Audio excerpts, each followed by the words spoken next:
اور محبوب علیہ الصلوۃ والسلام نے ارشاد فرمایا کبیرہ گناہوں میں تیسرے نمبر پر بخاری مسلم اور ترمذی کی حدیث کے مطابق گناہ جو ہے وہ جھوٹ ہے۔ یہ سرایت کر گیا ہمارے خون میں، ہمارے جسموں میں، ہماری عادات میں، ہمارے اطوار میں، ہمارے اخلاق میں، ہمارے کاروبار میں، یہ خون کی طرح سرایت کر گیا ہے جھوٹ۔ میڈیا پہ جھوٹ بولا جاتا ہے، سوشل میڈیا پہ جھوٹ بولا جاتا ہے، گھروں میں جھوٹ بولا جاتا ہے، دکانوں کے اوپر بیٹھ کے جھوٹ بولا جاتا ہے۔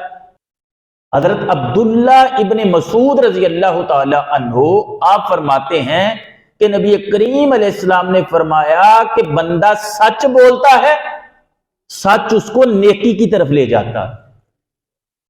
بندہ سچ بولتا رہتا ہے، جنت میں پہنچ جاتا ہے، حتیٰ کہ وہ اللہ کے ہاں بھی سچا لکھا جاتا ہے۔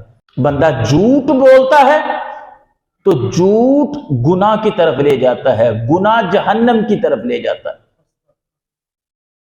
بندہ جھوٹ بولتا رہتا ہے یہاں تک کہ بندہ جھوٹوں میں لکھا جاتا ہے۔ ایک اور حدیث پاک میں آیا جس کو عبداللہ ابن عمر وہ ارشاد فرماتے ہیں کہ جب بندہ جھوٹ بولتا ہے اس کے منہ سے جھوٹ کی وجہ سے ایسی گندی سمیل، گندی بدبو نکلتی ہے کہ رحمت کا فرشتہ جو ہے وہ 1 میل دور چلا جاتا ہے۔ ایک اور حدیث پاک میں نبی کریم علیہ السلام نے ارشاد فرمایا کہ جب بندہ جھوٹ بولتا ہے تو اس سے ایک گناہ کا دھبا اس کے دل، اس کے قلب کے اوپر لگ جاتا ہے۔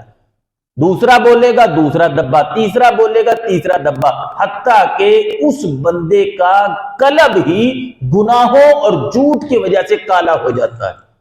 ایک بندہ حاضر خدمت ہوا اور اس نے عرض کیا کہ یا رسول اللہ صلی اللہ علیہ وسلم، دل میرا کرتا ہے میں ایمان لے آؤں، مسلمان ہو جاؤں، لیکن 4 گناہ ایسے ہیں جو میری عادت بن چکے ہیں، جو میں چھوڑ نہیں سکتا، تو میں ایمان بھی لانا چاہتا ہوں۔ اچھا گناہ کون سے تھے اس کے؟ زنا، شراب نوشی، جھوٹ اور چوری، سارے ہی کبیرہ گناہ۔ اب نبی پاک علیہ الصلوۃ والسلام کی ایک شان حکیم بھی ہے، آپ نے محبت کی، کمال محبت فرمائی۔ اچھا فرمایا کہ تم 4 میں سے ایک چھوڑ سکتے ہو؟ اس نے کہا ہاں ایک تو میں چھوڑ سکتا ہوں۔ تو فرمایا ٹھیک ہے پھر تم جھوٹ چھوڑ دو۔ اس نے کلمہ پڑھ لیا اور یہ وعدہ کر لیا کہ میں جھوٹ نہیں بولوں گا۔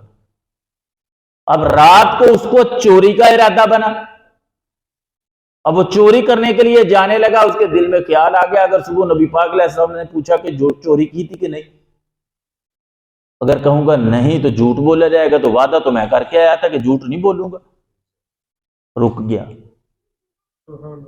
وقت ہو گیا جس اپنی معشوق سے ملنے جاتا تھا بدکاری کے لیے، اس کے دروازے پہ پہنچا، پھر خیال آیا کہ اگر میں زنا کروں گا، صبح پوچھا گیا تو کیا جواب دوں گا، وہیں سے واپس پلٹ آیا،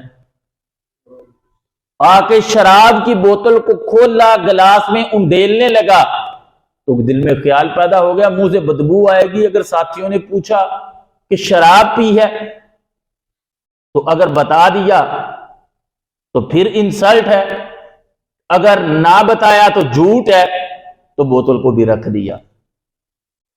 اللہ کا اتنا کرم ہوا کہ جب صبح محبوب علیہ السلام کی بارگاہ میں پہنچا تو محبوب کا چہرہ ہی تک رہا تھا۔ کسی نے پوچھا خیریت تو ہے؟ وہ کہنے لگا میں قربان جاؤں اپنے نبی پہ کہ کتنی ان کی ادائیں حسین ہے، ایک گناہ کیا چھوڑا، میری تو ساری زندگی ہی تبدیل کرا۔ ایک جگہ کا تنازع تھا، مسلمان کہتے تھے یہ ہماری جگہ ہے، ہندو کہتے تھے یہ ہماری جگہ ہے۔ اب ہندوؤں نے کہا کہ ہم مندر بنائیں گے، مسلمانوں نے کہا یہ کیسے ہو سکتا ہے، یہاں شرک کدہ بنے، ہم یہاں پہ مسجد بنائیں گے۔ کہ تنازع طول پکڑ گیا، فیصلہ ہو جی۔ انہوں نے کہا جی آپ کے مفتی صاحب سے فیصلہ کروا لیتے ہیں۔ مسلمانوں نے کہا ٹھیک ہے جی۔ سفارش کی کہ حضرت آپ کو پتا تو ہے کہ یہ جگہ ہندوؤں کی ہے، متنازع ہے، لیکن یہاں پر اگر ہندوؤں کے ہاں فیصلہ ہو گیا تو یہاں پر مندر بنے گا، شرک کدہ بنے گا، اور اگر آپ فیصلہ ہمارے حق میں کر دیں گے تو یہاں مسجد بنے گی، اللہ کی عبادت ہوگی، فیصلہ آپ کے ذمے ہے۔ وقت مقررہ پر دونوں فریق آ گئے، اپنے اپنے دلائل پیش کیے، تو مفتی صاحب نے فیصلہ دیا کہ یہ جگہ ہندوؤں کی ہے۔ لوگوں کو بڑا غصہ آیا کہ عجیب بندہ ہے، عجیب ایمان والا ہے، ہمارے خلاف فیصلہ کر دیا۔ اور جب ہندوؤں نے دیکھا کہ مفتی صاحب نے ہمارے حق میں مسلمان ہو کے فیصلہ کیا ہے اور جھوٹ نہیں بولا، اسی وجہ سے ہندوؤں نے کہا ہم بھی کلمہ پڑھ کے مسلمان ہو جاتے ہیں۔ بہادری ہے، سچ جرت ہے، سچ آپ کو ڈرپوک نہیں کرتا، جھوٹ ڈرپوک کرتا ہے۔ بندہ ایک جھوٹ بولتا ہے تو 99 جھوٹ اس کے اوپر بولنے پڑتے ہیں۔